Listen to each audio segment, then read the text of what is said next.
32,000 নাকি পুরো প্যানেল বাতিল। কি হলো আজকে শুনানিতে?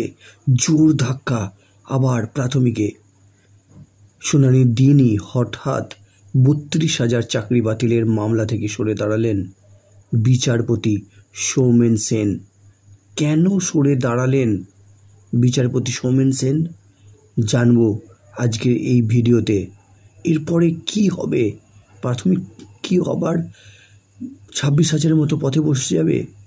2023 সালের মে মাসে কলকাতা হাইকোর্টের তৎকালীন বিচারপতি অভিজিৎ গঙ্গোপাধ্যায় নির্দেশ দিয়েছিলেন 32,000 প্রাথমিক শিক্ষকের চাকরি বাতিল হবে।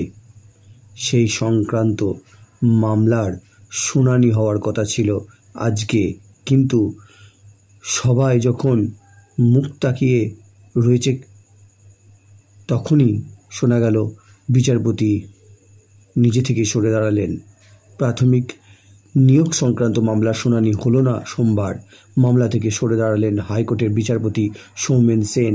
ব্যক্তিগত কারণ দেখিয়ে এই মামলা থেকে সরে দাঁড়িয়েছেন তিনি। 2023 সালে তৎকালীন বিচারপতি অভিজিৎ গঙ্গোপাধ্যায়ের নির্দেশে 32,000 প্রাথমিক শিক্ষক শিক্ষিকার চাকরি বাতিল হয়। সেই নির্দেশকে চ্যালেঞ্জ করে ডিভিশন বেঞ্চে যায় রাজ্য। সেই সংক্রান্ত মামলার শুনানি ছিল আজকে, কিন্তু বিচারপতি নিজে থেকেই সরে দাঁড়ালেন কেন?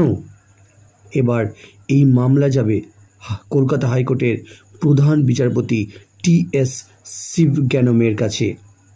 তিনি নতুন ডিভিশন বেঞ্চ গঠন করবেন, সেইখানেই হবে পরবর্তী শুনানি। আপাতত সেই 32,000 শিক্ষক শিক্ষিকার ভবিষ্যৎ নিয়ে প্রশ্নচিহ্ন রয়ে গেল। সদ্য সুপ্রিম কোর্টের রাজ্যের প্রায় 26,000 শিক্ষক শিক্ষা কর্মীর চাকরি বাতিল হয়ে গেছে।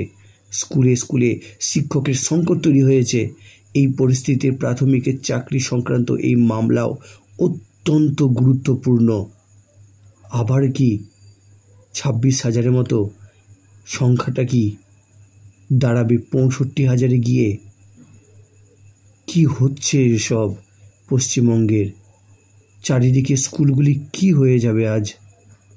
উল্লেখ্য 2024-এর জানুয়ারিতেও নিয়োগ সংক্রান্ত একটি মামলা থেকে সরে দাঁড়ান বিচারপতি সৌমেন সেন। প্রথমে প্রধান বিচারপতি শিবজ্ঞানম বিচারপতি সৌমেন সেনের বেঞ্চ থেকে শিক্ষা সংক্রান্ত সব মামলা সরিয়ে দিয়েছিলেন।